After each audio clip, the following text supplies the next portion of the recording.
Well, my name is Anne Mugisha, and I'm Jimmy Mugisha, Pastor Jimmy Mugisha. Welcome to Shepherd's House Childcare Ministries and Shepherd's House Junior School. Come with us, we want to take you around to see our school. You're welcome. To our school office. This is our school office where we do our work from.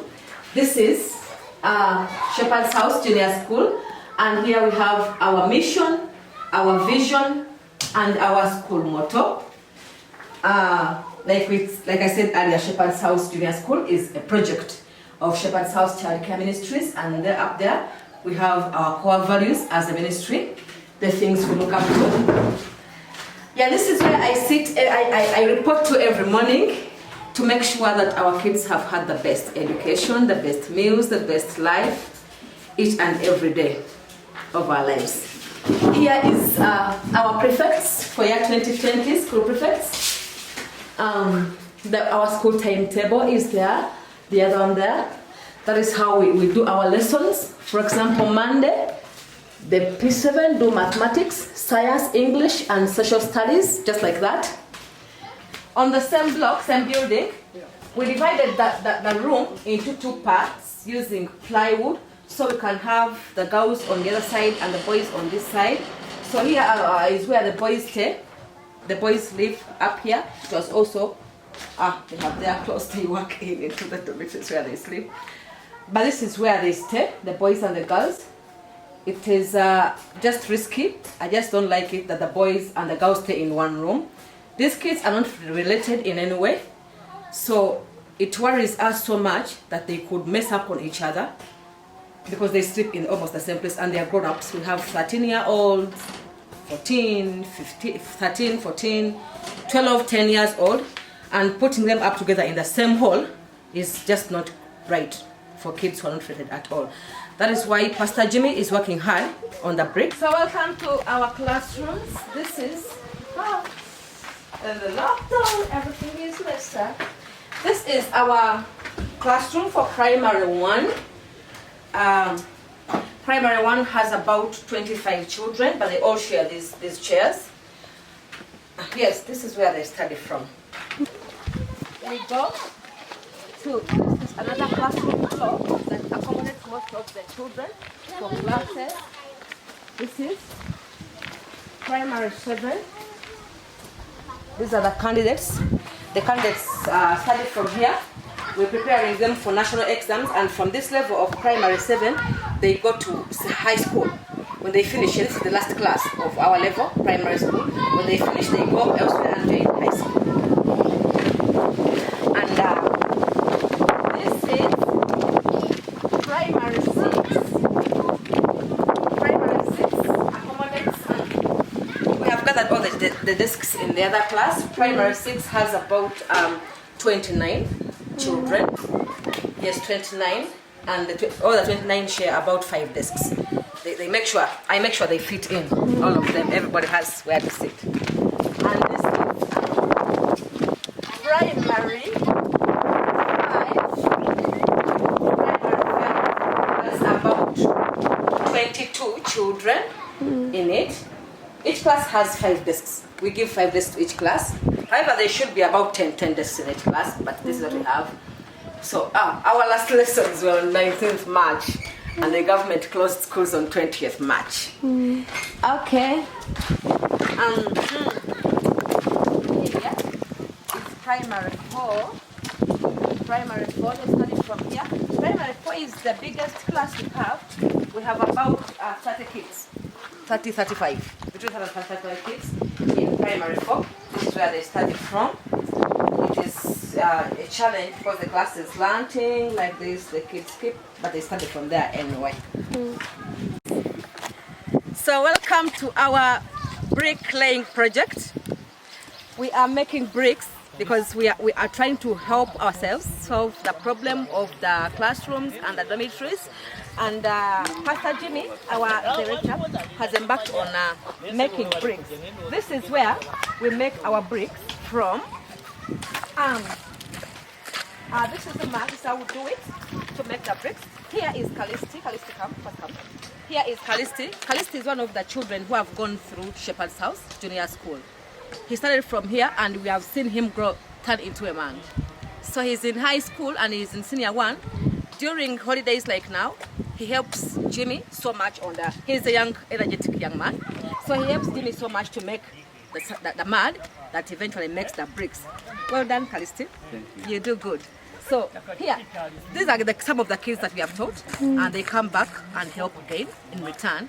So he's working so hard so he can build classrooms for other students. So Jimmy and his boys have been able to make about it's over 15,000 bricks.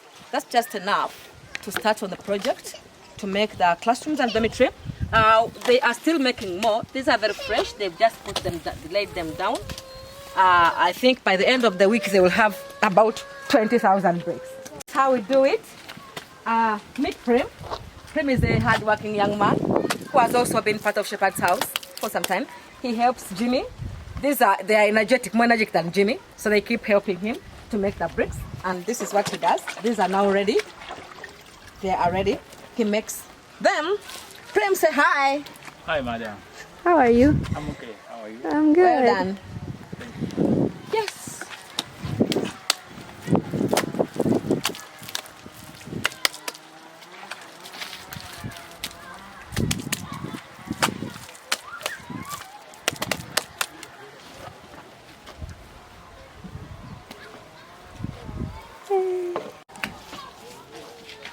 So, here are our toilets and bathrooms. They are supposed to be closed. They are meant to be with doors, so the children and the teachers and us can have privacy. But this is so far what we have done. We have built them. They don't have the doors. We still need to get more, some money to put up the doors for the children. But this is how they are. And the children, this is where they go. This is for the boys' side. So, the other side was for the girls, and the boys used this side. And this is where the children bathe from. This small thing. They bathe one at a time, but it's a bathroom for the children to have their showers.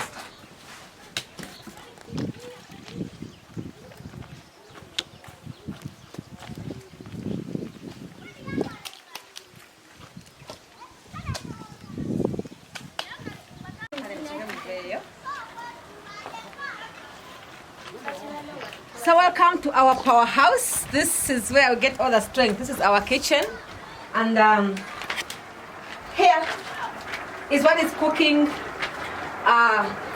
So these are beans cooking. So what we use as sauce, the beans, and it's almost ready, and the kids are going to have a meal. And today we normally have posho, but today we are cooking rice because Erin is here. She bought the rice, and the kids will be eating the rice. Right, it's a special day today. That's why you see we are cooking rice. We normally cook posho, but when Erin is here, rice, and the kids are super excited that they're going to have rice. So this is firewood. We use firewood to cook, and sometimes the children fetch it from the forest, which is very risky. So that way we decided to be buying them from the community.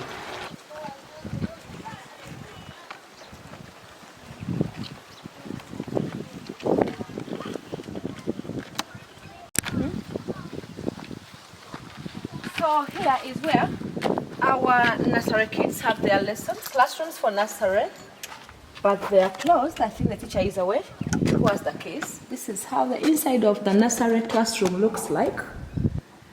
Yes. Some people donated those chairs. They sent us money and we bought the chairs. So that is baby class. And here we have top class. It is closed.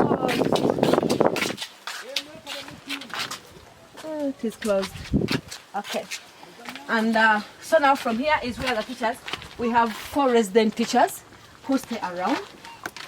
And these are teachers' quarters. This is where our teachers stay. Up there. So now that we have made the bricks, we want to permanently solve the problem of mixing both boys and girls. Like I said, it's very risky for them. They are not related in any way. We don't want them to mess up with each other. So here is where we want to build a dormitory for the girls. We want to construct a dormitory building that can accommodate at least between 50 to 70 girls, because there are very many. We have just quite very many.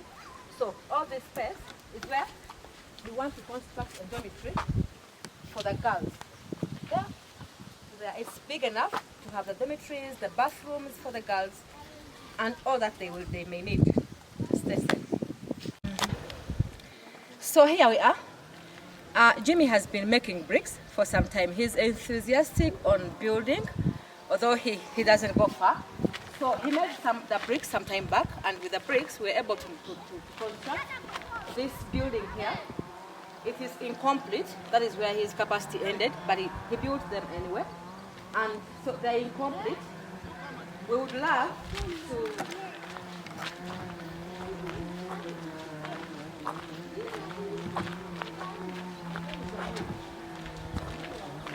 so now, despite the fact that they're incomplete, we still use them as classrooms. Like you can see, the children still come here to sit and attend lessons. We use them for classrooms. It's just that the same challenge still as the wooden classrooms. The dust is too much. Every time I talk about the dust, it brings back the digger's memory, which makes me so sad, because at my age, I was diagnosed with jiggers, but I got them from the classrooms. So here, this is P2 class. The kids study from here. We would love to finish up this building, plaster up the walls so we can put a very good learning environment for the kids. We would love to floor it so that we can get rid of the jiggers and the dust that make the kids sick and also make their books dirty. We would also love to close it up, put doors, windows to protect the kids from rain, wind, and too much light that comes in because of no doors and windows. That way, they will be suitable enough. The other thing about this building is up there, because it is not yet finished, it is hanging, it looks like it wants to fall.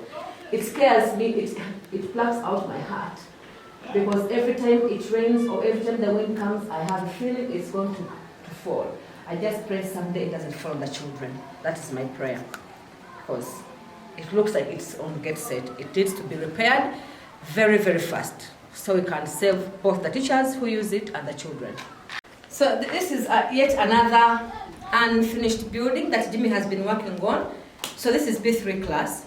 Still, despite it not being finished, the children still use it as a classroom. They study in it because we don't have any other option. We cannot wait. We still use them. Its challenges are the same. The dust on the floor, the very openings up there that bring a lot of wind, and then the open windows that distract children when learning is going on. They keep on peeping into the windows and calling passers-by and looking at this and that. They never fully learn because they are very much distracted by a lot of things. But however, so we would love to ventilate. It's called ventilation. We would love to ventilate this, finish it up, so we can stop the rain from coming from there to hit us while lessons are going on. To floor it, so we can get rid of the jiggers, and then to plaster the walls, so we can create a very good learning environment for the children, and to close it up, put doors and windows for the kids to be safe, even if it is raining or windy, so it can be good for whatever weather that comes our way. So here we are, and this is where my heart beats. Jimmy still has made us bricks, and we have constructed this is our skill room. We call it our skill room. It is incomplete, but we are yet to finish it. It is a skill room.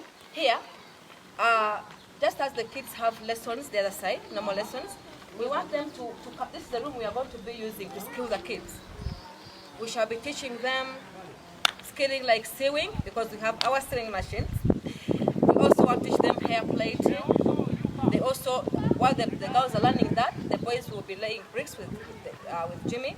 And this is where we want to give the skills. Skills are very good to the children, both boys and girls, that even if they don't continue with high school after Shepherd's House Junior School, they still have a skill that they have acquired from school. They can sew, they can plait hair, they can do anything that they will be learning from this room that can help them earn a living. They can earn some money after sewing or something. So it is incomplete. We still need iron sheets to roof it. We still need doors and windows to plaster the walls and to floor the walls to finish it up so it can be ready for use. Right now it's not yet ready for use. We don't use it because it is just incomplete, not yet ready. But if we are blessed with those, we can finish it up and the children will start right away to get the skills from there. Okay, welcome to Shepherd's House Junior School. Once again, my name is Annie Mugisha and I am the head teacher of this school that teaches orphan, needy, and vulnerable children. Yes, welcome once again. I'm Pastor Jim Mugisha, the director of Shepherd's House Childcare Ministries, of which Shepherd's House Junior School is the project of that ministry. And here we are at Shepherd's House Junior School, and we're going to talk about the classrooms, the school. So when Shepherd's House Junior School started, we started in tarpaulins, blue tarpaulins. And as we progressed, we upgraded to the wood. And of course, the challenges were so many with the tarpaulins. One, when the tarpaulins are round, they become so dark and children couldn't see. Two, when the sun burns them, they kind of tear very fast. So we decided, since we didn't have the funds to put the bricks, the permanent buildings, we decided to upgrade to wood. And these are wood. So, but there are also challenges with it. One, there is a lot of holes, so the rain go through. We decided to put this temporary plywood, at least to avoid rain coming in. But still, there is a challenge. So, and you can see, if you see the floor, it's totally dust. And because of dust, our children get jiggers. Jiggers are type of bugs that enter into feet, especially when the place is dusty. So you can see, even if you, the holes, the rain that comes from the top, the roof is too old, and you know, there is a lot. But we've gone ahead to do the bricks, and we are doing the bricks, you know, because we thought we must start somewhere. So we started with the bricks. I decided to go in there and started brick making, and we have over 15,000 bricks. We are yet to burn them, but these are going to help us put up the building, the classrooms. We are planning to put 5 classrooms and then a dormitory for the girls, because of our girls that are mixed up with the boys. So we want to do that. Yeah, and the headmistress. Yeah, thank you very much. Yes. I have I've been teaching here for the last 6-7 years, and I've been the head teacher for the last 7 years since this school started. Yeah. And trust me, I have encountered a lot of good moments and very bad moments. The goodness about it is the kids come here every day. It's my pleasure to see them every day. They come looking for to learn something new, to have a meal at school, to meet new friends. Yeah. It's absolutely fun. Yeah. But amidst all that, we still carry on the learning. But we have had a number of challenges. On so many occasions, the rain catches me here in the classroom together with the children. It begins to rain just out of the blue, and it beats me myself and the children. Sometimes I gather the youngest on me for warmth to have them covered. And it's a big challenge, the rain, because of those holes in the walls, the holes that go through the wood. The rain just goes through direct, and it really affects. On many occasions, we have had the children's books torn, the children's books get lost, they get wet, me too, I get wet, other teachers too. Then the other challenge that we have is the dust. The classrooms are dusty, and dust brings a lot of jiggers that affect the children, and the jiggers affect us too. I almost remove a jigger from my feet a month, at least once a month, for my own feet, And that is really scary. It breaks my heart to see my feet have jiggers. But yes, it's what happens here. So you find that I have to treat myself and the children, but still learning must go on. Yeah. Either way, the children continue to learn. So the other challenge we have is the number of desks, because at least every class has 5 desks with a minimum of 25 children. A desk must accommodate at least 3 children, Yeah. but you find that we squeeze them 7 on a desk. Yeah. Others write on the floor. Yeah. They always have dirty books because the floor is dusty and they have to write. The handwriting is affected because of the uneven floor that they write on. So desks have been a challenge to us, but still, either way, learning continues. Also, these woods bring in a lot of light. So children sometimes forget that they're in a classroom because they keep looking outside through the holes. So the teacher is teaching and the kids are looking outside, playing with birds, playing with passers-by. We don't have a fence, so villagers pass by. So it affects learning so much because kids can't fully concentrate because of the openness. Yeah. They keep on looking at this and that outside the classroom, and it really affects learning. So on that point, it is... I'm so proud of you, Pastor Jimmy, for making the bricks that are going to make the classrooms and the dormitories. Yeah. Probably another challenge that we've encountered in this place is the fencing. Our children have no security because it's too open and people kind of pass at will at night, in the day, cows coming in, we get mixed up, and that's also a big challenge. We have an unfinished block on the other side. We will be taking you there. It's also the same. At least it's a brick, but it is not finished. It is unfinished. Floor, plastering, and other things. But we are so grateful for those who were able to give and were able to put it up. Yeah, they have We are so pushed us grateful. so much. We are so grateful for those who gave our tanks. Our children used to walk a long distance